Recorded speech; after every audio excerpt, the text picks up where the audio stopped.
Everyone, welcome back to Project Happy Home. For those of you who are new here, I'm Tanya, doctor, lawyer turned homeschool mom of 3 kids ages 10, 7, and 5. If you are interested in videos about secular homeschooling, raising a child with ADHD, and living a more essentialist lifestyle, you have come to the right place, so be sure to hit that subscribe button under the video.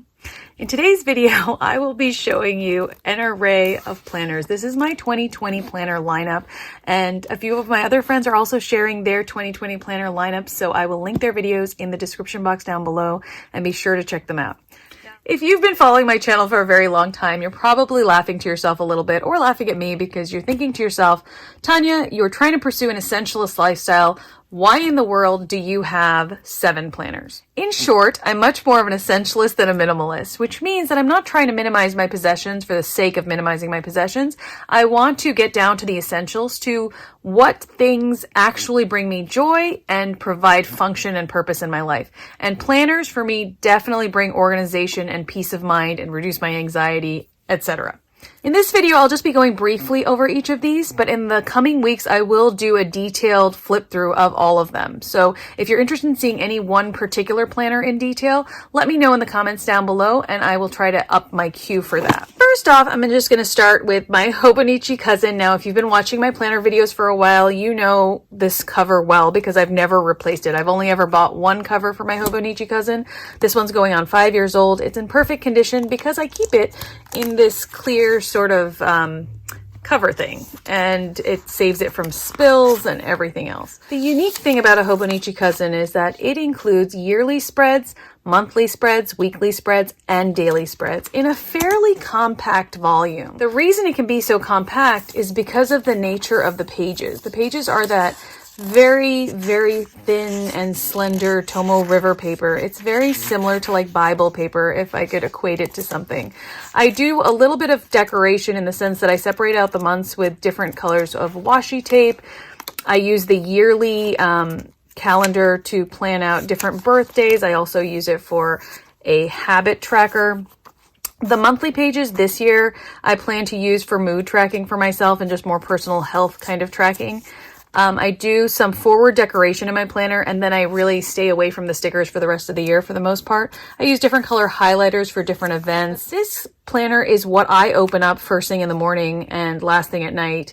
This is where I put in what I think is going on, how I clarify my mind. This is my mind on paper book. And I use the daily pages for journaling. So I like to create sort of like a dashboard here where I record our charitable donations, a running to-do list for the month, and then family adventures and highlights that I want to remember. The rest of the pages are really like journaling pages. So I might forward stick in some things that I've been reading in magazines and stuff like that recently, or like an opportunity for like a bullet journal type of entry. I'm not very artistic, so mainly I glue things in. But I journal in it most every day. I'm not super strict about what day of the week it is or anything like that. And if you want to see the Hobonichi Cousin in more detail, be sure to subscribe because I will definitely be doing a walkthrough and detailing the different types of pages, etc.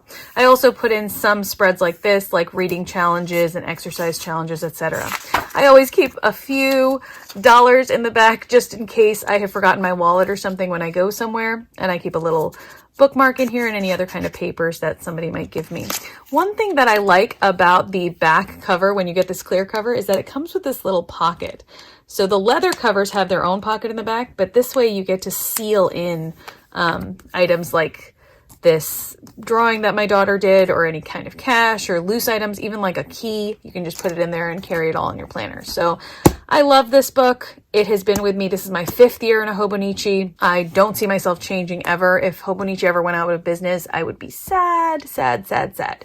So if you haven't checked out Hobonichi, remember, I will link the store down below. I don't have any affiliate relationships at this point with any of these companies, but if Hobonichi wanted me to be an affiliate, I would be one in a heartbeat. Moving on to another planner that I use every single day. It is the Homeschool Planner that I have. And this year I switched it up and started using a straight up bullet planner, bullet journal for homeschooling. And I love it. I set up a gorgeous pre-printed Happy Planner style homeschool planner over the summer. If you're interested and if you like Happy Planners, definitely check out my Planner Palooza video. And if I remember, I'll link it in the description box down below.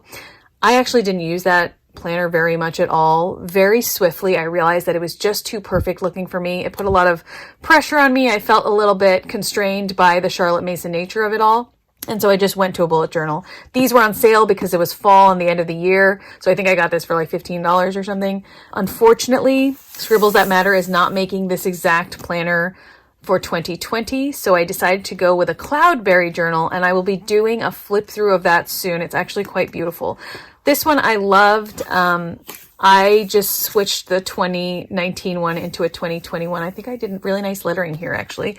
And then put in little stickers or planner stickers and changed the wheel so that our calendar now goes like this, and I can fill in any of the attendance that we have, and I just track it that way. I did write down for last year some of our curriculum and things like that in the beginning blank pages and extracurriculars, etc.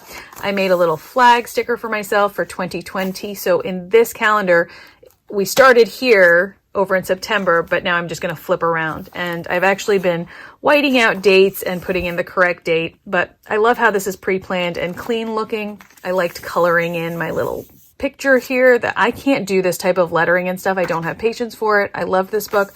I liked using the habit tracker for some of the things we do, the calendar for our like homeschool specific events, more as a record keeper or reverse planner. Again, the habit tracker, I record like flyers of things that we went to, like shows, books that we're reading. So morning basket contents for the month, our Quill listening calendar. I just stick it all in there. To give you an example of a weekly spread, I split it up by different types of activities like reading, watching, listening, and playing. I bullet out each of the children and just write down like, you know, what we're learning. Not so much like what pages we're covering or anything, but what they're learning. Time changes, measurement. I write the topic of what we're learning rather than what particular book or anything like that. I've had a great time with this journal, and I really find myself liking the bullet journal method. So here I just have like musical appreciation for this year, shows and concerts, spiritual books, geography studies, group read alouds,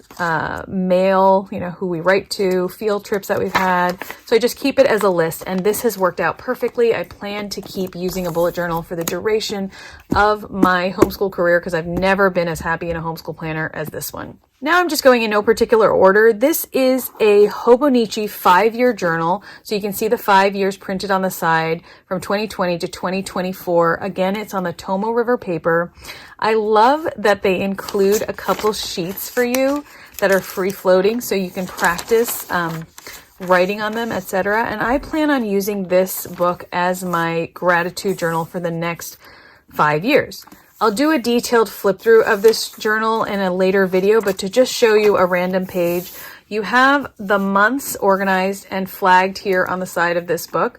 And then you have the years listed with these horizontal bars for 2020 all the way through 2024, as well as a facing blank page for every single day. What I plan to do is just write my gratitudes here. One of my goals this year is to learn how to watercolor, and Tomoe River paper takes watercolor really well. One of the things I was contemplating was just watercoloring here and seeing how I evolve. So I might just continue the line straight through and try to do a little watercolor doodle or something like that. But I haven't decided. I'm pretty open-ended about this. One of my favorite things about using a 5-year journal for gratitudes is that I don't have to continuously accumulate new journals. So next year when I do my planner lineup, this is the book you'll be seeing. Full disclosure, I actually bought 3 more of these. And the reason I did is because I intend to create a memory book for each of my children. Each of my children will have a dedicated 5-year journal for them, and I want to write observations about each of them every single day. Just a line or two, anything I notice about their physical, spiritual, educational, anything, anything I notice about them that strikes me as a mom or just an observer. I just want to put it in there. So I'm really excited about these books.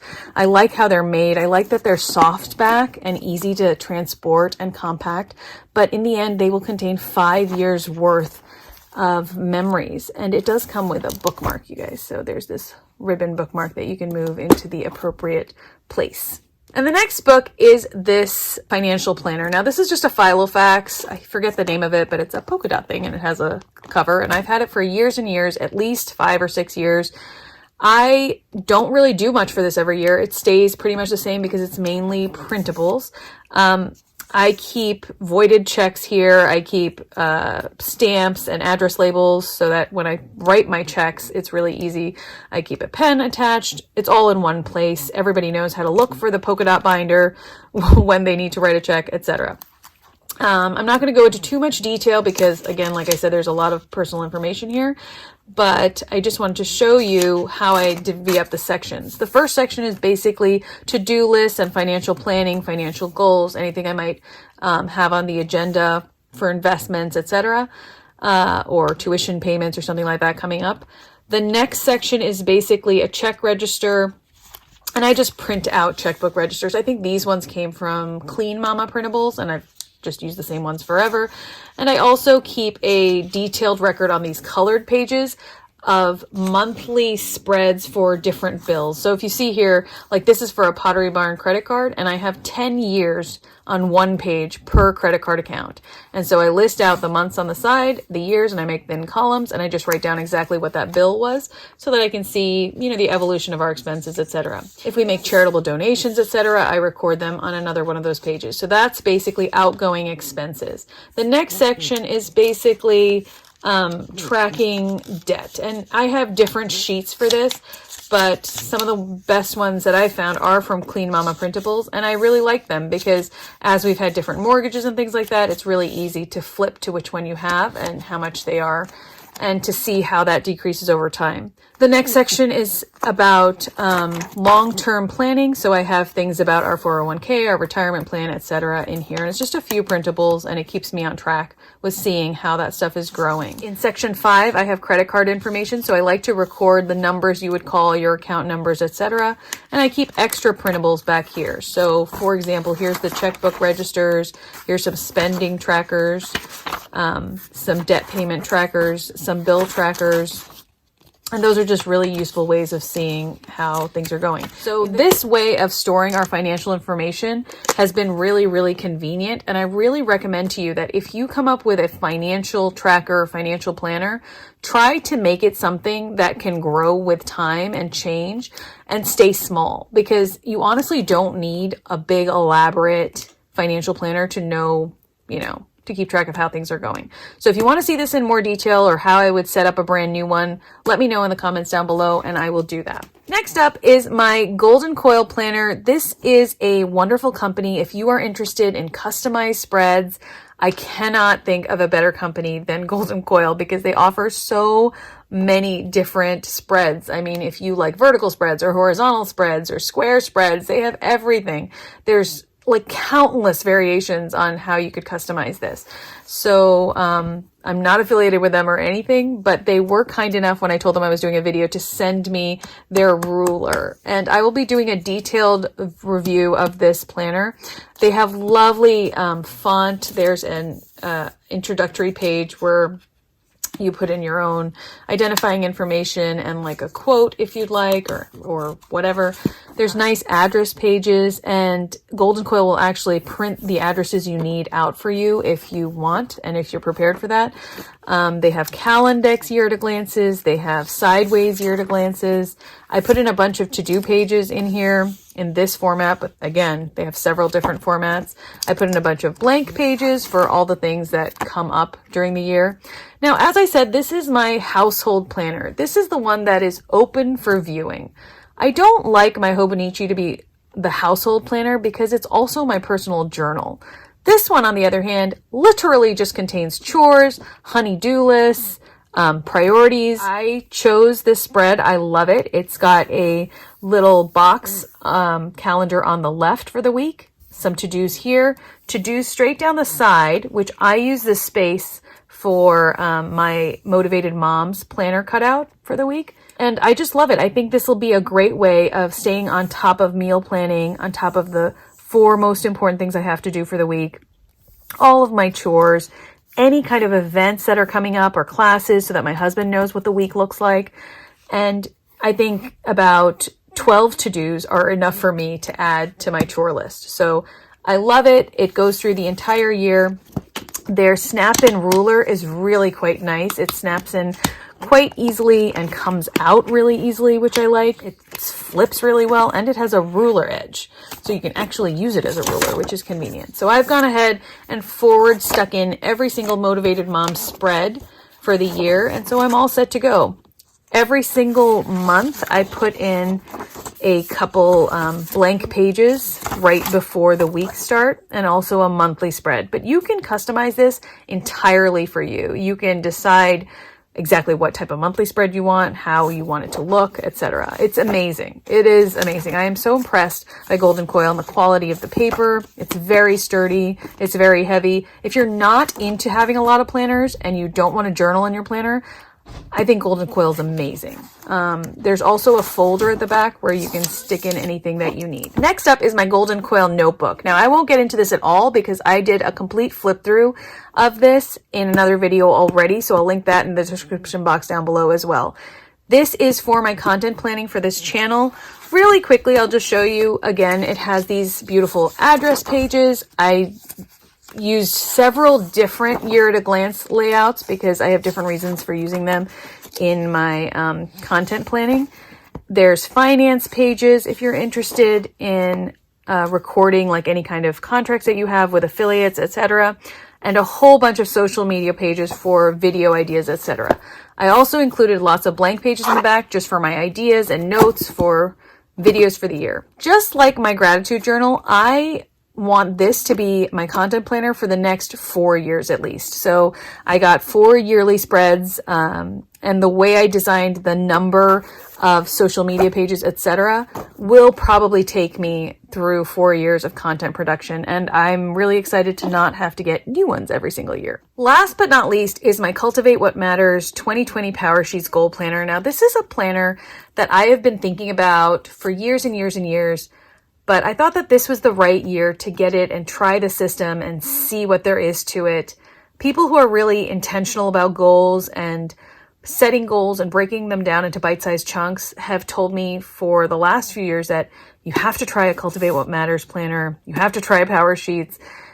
And I've been curious, but I've resisted. This year, I was watching one of my favorite planning channels, Amanda's Favorites, and she just convinced me that this was going to be the year that I'm going to try it. So I can't really show you the inside of this too much because it is very personal in a way to break down your really important goals and to figure out exactly how you're going to piece those out over the months. But I really like the formatting of this planner in the sense that you have several pages at the beginning all about like isolating your goals and your vision and figuring out what your values are and what motivates you in life and what the bigger picture is. Like, who do you want to be? What do you want your legacy to be?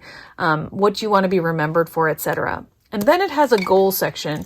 And I've gotten to the point in the goal section where I've laid out my big 8 goals, but I haven't done these mini goal pages where on each 2-page spread, you take one of your major 8 goals and you write down your why, you go through your positive effects for taking action on this, what's at stake if you don't do it, and you break it down into 3 mini goals per big goal. So I really like that strategic way of approaching it because sometimes with our goals, we can just sort of like flail about. You know, we have this vague big goal, but we don't know exactly how to get there. The way this planner allows you to measure your progress is really appealing to me. For every single month, there's actually quite few pages. Like it's only about 1, 2, 3, 4 pages, I think, where you have a page here where it splits out like different aspects of what's on your mind, important to-dos, what you're excited for, what's on your mind, and what you're hopeful for.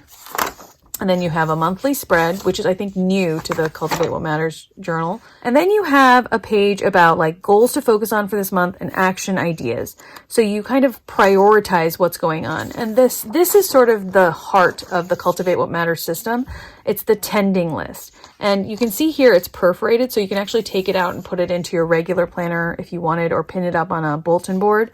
But you have monthly action items, weekly action items for, you know, the 4 to 5 weeks of the month, and then a daily habit tracker here for 5 habits. I like this because you are forced to really chunk out what you're trying to do over the 12 months. So as opposed to having a vague goal, which may or may not get met, here you can actually track your progress and see where you're going with this goal. There's also a month in review page for every single month. I think these questions and reflections are really, really powerful. Now, in my minimalist and essentialist vein, I do not think I'm going to write in these pages. In all honesty, what I think I'm going to do is keep this as a planning guide every single year and put a tending list of my own in my personal Hobonichi so that I can track my progress in this way.